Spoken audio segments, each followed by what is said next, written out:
Hi guys, and welcome to video 6. We'll be looking at beliefs. So video 5 we had a look at setting your rules. So when we had a look at setting your rules, we looked at modeling successful people. And when we model successful people, we looked at the rules that you're going to live by over the next 12 weeks and that you're going to be playing by. But we also had a look at the beliefs that those people hold. And we compared them with some of the beliefs that you currently hold. What we really want to do now is we want to take those empowering beliefs that successful people that you're modeling have, and we want to find a way to implement them into you. So how are we going to do that? Well, that's exactly what we're going to cover in this video.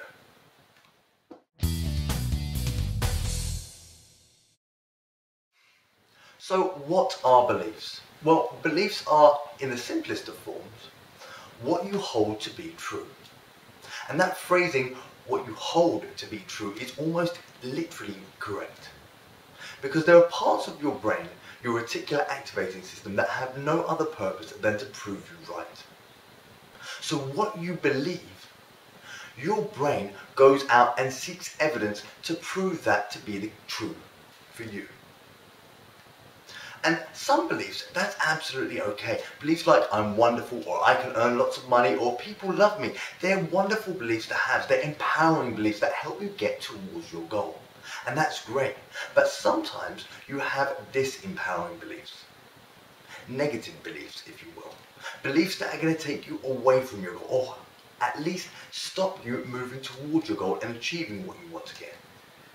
These disempowering beliefs are the beliefs that you need to get rid of in order to achieve the success that you really want.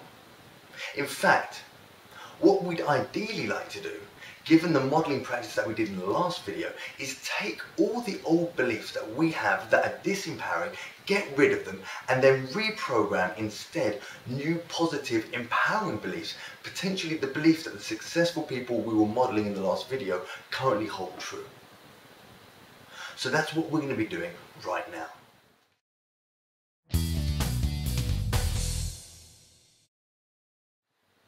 So, before we have a look at how to change a belief, it's first important to understand how beliefs work. So the easiest way to think of a belief is very much like a tabletop. And like a tabletop, a belief needs legs to keep it up. So let me show you what I mean. Imagine we have the belief, I'm not good enough.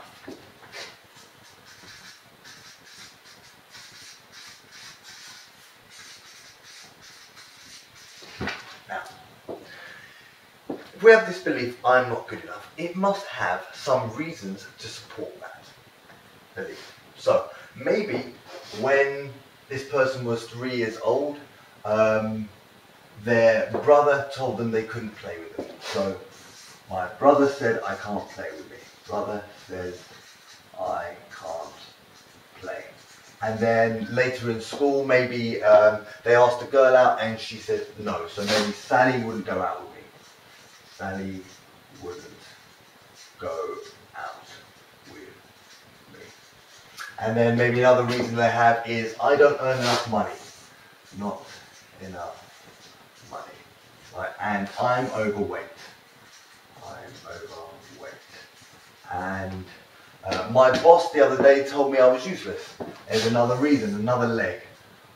Boss said I'm useless, right? And throughout time, one by one, more and more legs start getting built. More and more reasons why this belief is true or held true start getting put along under this belief. These are the table legs that are holding up the tabletop. So the belief is the tabletop, and the reasons that you have for believing in it are the table legs. Now, like any table, the more legs it has, the more secure and held firmly in place that table is going to be. However, just like a table, if you start to take away the legs, one by one, that table becomes less and less stable. And eventually, if you take away enough legs, that tabletop will collapse. And it's the same with the belief. You take away enough of these legs and that tabletop, that belief will collapse. So how do we get rid of these legs? Well, very simple. for each of these reasons, whatever reasons you have, what we want you to do is we want you to make a new list. So, say you got reason 1, and we say, Sally didn't go out with me, whatever it was.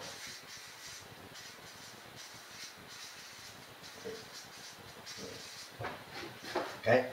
Whatever the reason is. So you have your reason. And then underneath this reason, right? So this is the reason why this belief is true. Underneath the reason why the belief is true, you want to write at least 2 reasons why this is total and utter, and this is a technical term, total and utter bullshit. Okay? 2 reasons why that's bullshit.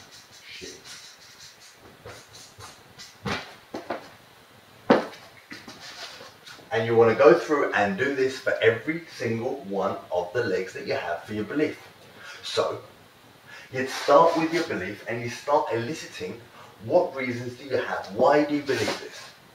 And each time you get a reason why you believe that you're not good enough, counter it with 2 reasons why that is absolute bullshit.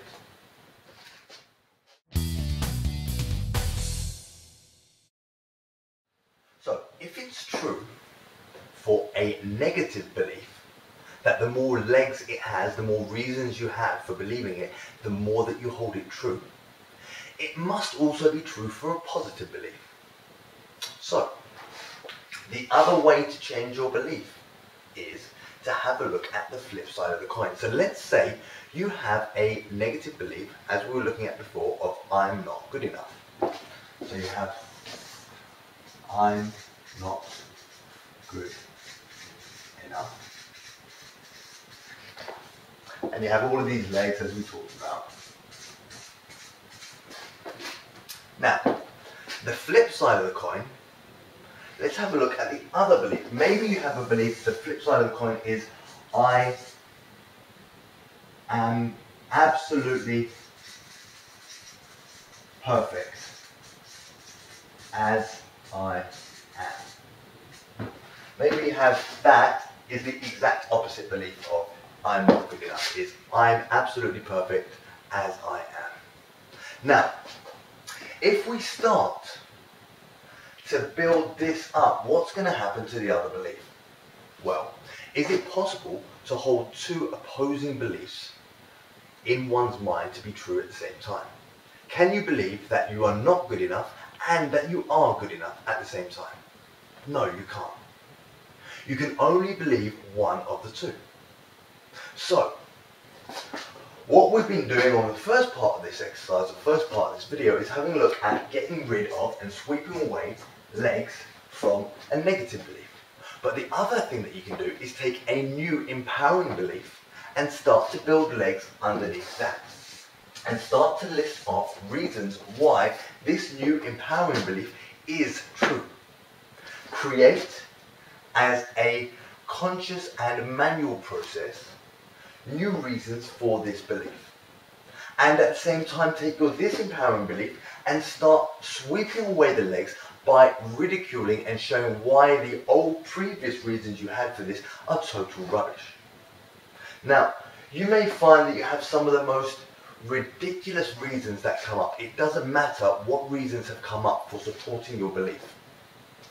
Whatever reason they have, they've been working. So it doesn't matter whether the beliefs are big, huge tree trunk kind of legs or whether they're little twig kind of legs. Each and every one of them needs to be removed and sweep them away one by one.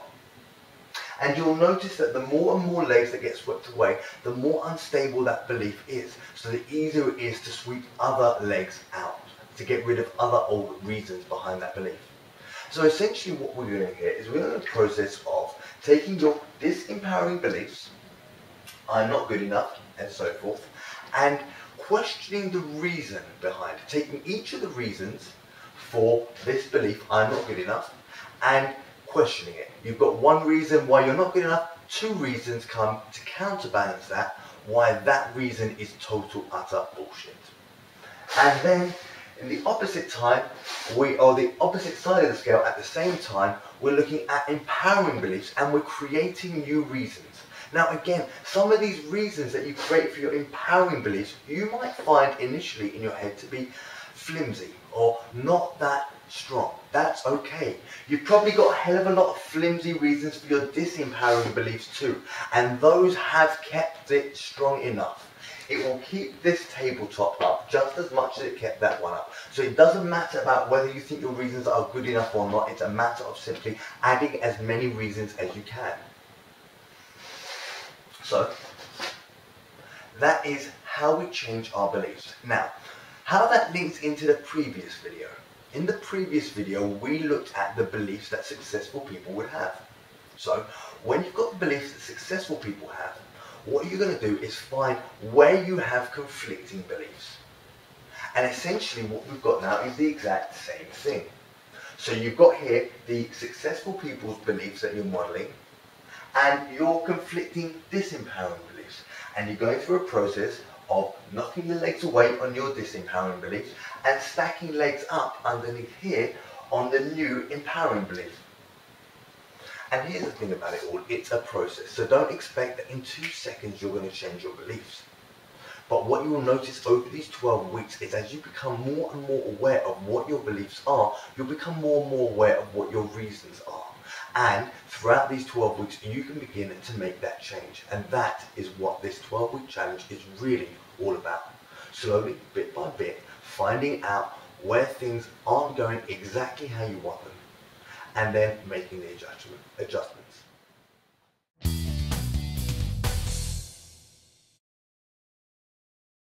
So, in this video, video 6, we've been having a look at beliefs. We first had a look at how beliefs are held up, very much like a tabletop, with legs underneath to support them. And we had a look at how those legs are the reasons that we have for those beliefs. Then we had to look at disempowering beliefs and how in order to get rid of them and allow those beliefs to be collapsed, what you need to do is you need to sweep away the legs underneath. So you need to create doubt, or you create reason why the reasons you initially had are not true. Or the term that we used was bullshit. And then after that, we had a look at empowering beliefs. Beliefs that will help you move towards your goal. And in the very same vein, we looked at how the beliefs are held up by reasons in the tabletop model. And we looked at how you can increase your number of reasons for any belief that you have. And that way you can change disempowering beliefs into empowering beliefs simply by sweeping away the legs on the old ones and creating new reasons, new legs to the new empowering belief. So that's been video 6. Having a look at your beliefs. Join us in the next video, video 7, where we'll be talking about moving out of your comfort zone.